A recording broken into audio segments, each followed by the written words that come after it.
Hello, welcome to a book review. Interesting ideas I found in this book. Favorite ideas about this book. How emotions are made, the circuit life of the brain. I'll start with how much I rate this book. I gave this book 3 stars out of 5. The reason is she started very good at first. It was pretty good. Interesting. She has some interesting ideas.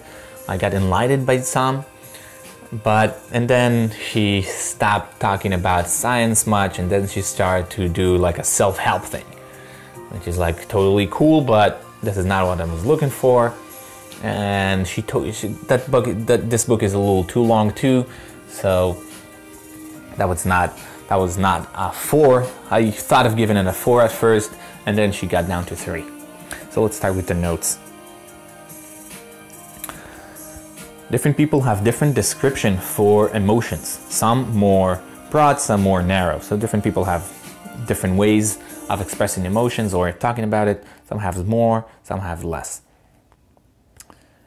Different people experience anger differently. Different ways of preparing for what's coming. Different ways of dealing with anger. And anger in general, it's preparing for what's coming. Our brain is constantly simulating. Many of our reactions is simulation rather than reactions. I like this one. So we're always simulating of what's gonna happen. How will things go? What are we gonna do if? And many of the reactions are actually simulations than legit reactions. You can say what is legit reactions, but many of them is just like a reaction to a simulation in some way. Our brain often fails in simulations. I mean that flu symptoms might get across as falling in love. That's what happened to her. It was a little weird story, I must say, but our brain sometimes fails, and I'm sure that is true. So sometimes we fail in simulating. So we might feel a little anxious or a little weird in our stomach, but it's a flu, but we might think we're falling in love when we're with someone, when in a date. The hypothesis is that emotions are made by us and not just surfaced like a bomb. That's her main hypothesis, that emotions, we make the emotions based on simulations or past events, but we are constructing them rather than it's like boom, like a bomb. I don't know who said that it's gonna be like that, but we're making them. We are constructing them. When using priming, that is giving people the options to choose from, the answers varied substantially. And I like this one. Sometimes you have a questionnaire giving, so what do you feel? Sad, happy, and this and that. The answer varied substantially because it's not a good data, because you give them the options. Because the brain is in a dark place, the only way he can process the world is through predictions and sensory information. The brain is inside the skull, and he can't see anything, doesn't have any access. The only way he can understand what's going on is through prediction and sensory information. So what he gets through all the sensors we have in the body, that's the only way he can do. So we predict, simulating, and correcting. We'll talk a little bit more forward. So prediction error occurs when the prediction was not correct. So we have prediction and then prediction error, and is associated with novelty. So that's what happens when we have prediction error. We think something and then it doesn't happen. Usually associated with novelty and goes, oh, what's going on? And that's what prediction error. She's like repeating this thing a lot, but I do like this terminology. That's a good word. Unlike the convention, cortisol is not a stress hormone. It's more of energy hormone, which might be used in times of stress as well. So usually cortisol, some people think it's a stress hormone, but usually what it's not, it's energy mode. We can use it in time of stress to flee, for example, if there is any danger, or to fight. We can use cortisol. Cortisol is not necessarily stress. It is associated with stress because that's when it happens, but that's not the main use of it. Cortisol causes a fluctuation of glucose in the blood, which might be available for fuel. That's what cortisol causes too. Fluctuation in glucose, more glucose, and then we can use this glucose for energy as well. So I'm not sure if that cortisol itself is an energy or that's what it causes. That's a good question. I'm not sure. In average, we spend half of our lives simulating rather than responding to real events. So like we said, we're constantly simulating, and half of our time, she says, we are responding. We're simulating rather than responding. So we're not really responding to what's going on. We're just simulating shit. Our body has a budget of emotion which influenced by others or simulations. Overdrawing or over budgeting can be caused by different states. So that's her notion of body budget. So we have like 4 emotions. We have too much, we can have too little. So it looks like as a budget in your bank. You can you can draw too much, or you can put too much into it. And that's what what influencing is. We can influence by other can influence this, or simulations. So we think about something, we're simulating, and then that can cause a problem in the body budget. A fluctuation in some way. Next, when a good or bad feeling happens, our brain looks for reasons to explain why, usually from past events. Something happens, something weird happens, our brain is right away looking for reasons. And where it looks from past events, because that's what he has. That's the references he has, so this is like digging through there, trying to find what's going on. We are often associate behavior from emotions for good and bad. We often disassociate behavior from emotions for good and bad. So it could be a good thing, could be a bad thing, because a good thing could be when something bad happens, so we disassociate it, but sometimes for bad because we don't learn from it, or other examples. When we look at the world around us, we see concept in our heads. Children playing, couple holding hands, etc. So we are constantly seeing concepts. We don't see the world as it is. I don't know what as it is mean, but we do see concepts. For example, when we look around, different people see different concepts too. So we can see children playing or couple holding hands, we see concepts. A category which holds concepts could not be static, as it depends on the goal of the category. So a category, that's where there is a lot of concepts into a category, could not be static. It could not be as it is. It can be, because it depends on the goal. The goal of the category could change, and then it has to be dynamic. It has to be changed based on the goal. It's a little complicated, but it's interesting. Babies are bound to statistically learn the language they were hearing. So babies, and we will go back to the statistically learning, but babies are bound to statistically learn the language. They learn the language by statistics. Let's go back. Let's go to the next one, and it makes more sense. Babies are constantly statistically learning patterns by predicting and hypothesizing. So this is how babies are. That's the idea of statistically learning. I like this idea, by just like you hear that word a lot of time, and after you hear that word, it's some kind of a conditioning. I don't know. It's like it has some part of it. So you keep hearing that word, and then a particular something happened, and then you're like, okay, this is going with this. So this is how I statistically learning, and they're predicting and then hypothesizing, and we have prediction error, this whole round of stuff. I like this one. By telling a kid you are angry now, we reinforce by statistically learning what anger feels like. When you say to a kid, oh, you're angry now, we're reinforcing this idea of how anger is, or maybe he's not angry right now, but we reinforce. I think she recommends to not say that, or more like, what do you feel right now, something like that.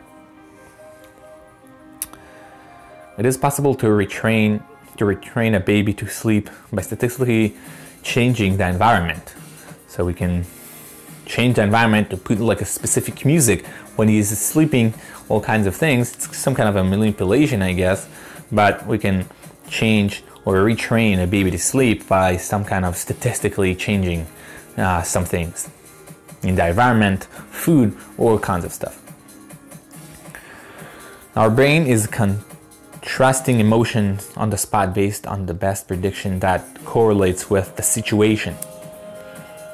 So the brain is constructing the emotion. This is what she's saying, that's her hypothesis. We are constructing those emotions, but what is it based on? On prediction that correlates with the situation. That's the best things that comes in mind in some way is being surfaced. Emotions are happening in the world of the producer, just as the sound of the tree falling. There is this question, if a tree falling on a different planet or whatever, or when no one see or hear, is it make a noise or something like that? And what she's saying is that emotions are happening in the world of the producer. That's only in his head, and only he sees it. And you can get into that question of if it's happening or not, or whatever. But she's like saying it's the same as that tree falling. It's only inside that producer, that person's head. Next, we can never be sure about an emotion of someone. We can only find a consensus. We can think about what we think about that person. So let's say someone's showing a remorse. Is it or not? We might think that way, but we never know. We can only find a consensus what we think we know. We can only experience those emotions that are known to us. What are not known to us, we cannot experience. We don't know what. It's a little problematic because I'm sure you can experience that, but you're not sure. You can describe that, but I'm sure you can feel that. That's a little weird, but that's what she says. Getting a message which incorporates human touch, massage, not a message, massage. Getting a massage which incorporates human touch can boost mental health. So there's some studies about it. If you get a massage that has human touch, and you might feel better, especially mentally better. I can definitely witness this. I like massages are great. Knowing more emotion words boost mental health. So the more you have more vocabulary can boost mental health. Again, I don't know about this one. Could be a reverse correlation. Just people that know more words have better mental health. I don't know. I'm not going to get into this, but I could see also why, because you can understand or you can analyze what's going on better and confront this when it doesn't work. Next, categorizing emotion as it happens could help a lot with understanding ourselves and our mental health in general. So it's similar of knowing more about categorizing, understanding exactly when it happens, saying, okay, this is this emotion, this is that emotion, could help a lot in understanding ourselves. And like she said here, it's also boosting mental health and health in general even. Recategorizing emotion, which is trying to understand what other option that emotion might have, is helpful with coping. So recategorizing, because sometimes one emotion is not necessarily what it means, so recategorizing it, which is what I want to say, which is trying to understand what other options that emotion might have. So it could be other things. I don't have an example in my head, but I hope this idea is understandable and is helpful with coping with that emotion. When feeling unpleasant, try to categorize it as a virus rather than an emotion to better cope with it. Think about it as a virus, something you need to defend or to fight, rather than that's emotion, that's the emotion I have. She claims it's going to be better with coping. When the body budget depletes due to prediction errors, cortisol increases, and inflammation or sickness might evolve. So that's what happens when the body deplete for some reason. For instance, it's a prediction error. So the prediction error can deplete the body budget. So cortisol increase and inflammation or sickness might evolve as a result. So when you have a low body budget, if you have a lot of prediction errors, I think that's also going with this next one. Well, let's see. An inflammation or sickness might evolve. So let's see. Depression is the result of feeling bad, which drive thoughts. This cause increase energy and budget, which doesn't have where to channel itself. The result are closing to the world to save energy. So that's an interesting one. So depression is a result of feeling bad.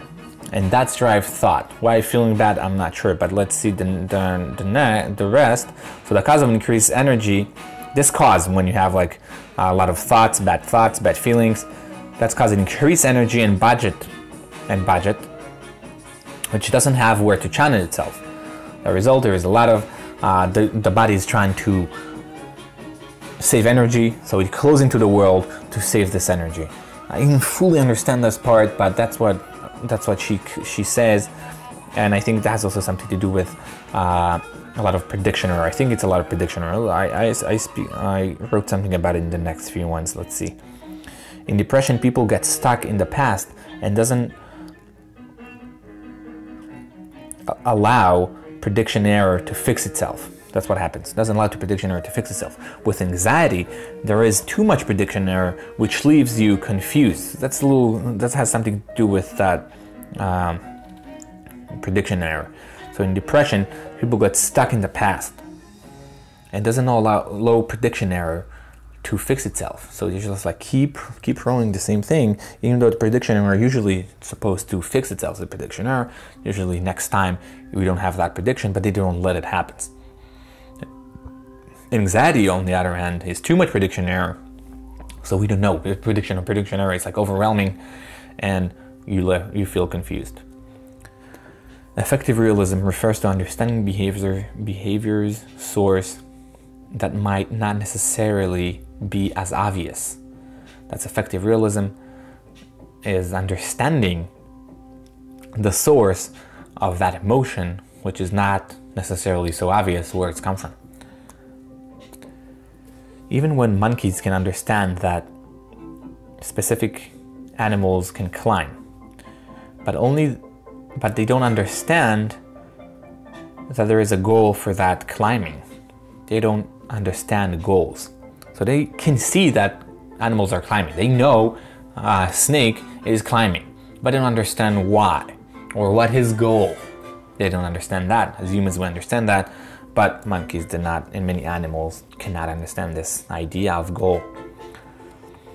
People perceive emotions in dogs will usually ascribe meaning to some irregularities in the dog's emotion, but not the same emotion we feel. Just imbalance in a budget. So dogs also has some imbalances in their body budget, but people ascribe some emotions to it, which is there is no scientific data to support this. So dogs do not have those, especially those same emotions we have, even though people think they do. Mental inference fallacy refers to inference an emotion, especially in animals, which has nothing to do with the emotion or could be other emotion. So there is a name for this fallacy, I guess. Apparently, mental inference fallacy, that's when we infer emotions. Could be from people, or especially for animals. It has nothing to do with that emotion. Or it could be a different emotion or not that emotion at all. So that was the last one. Again, like I said, this book is like 3 stars. Did learn some things, but some other were not so great. I did like the cover though. That's amazing color. This whole green and this colors things. That's a cool one. And that's pretty much it. Adios.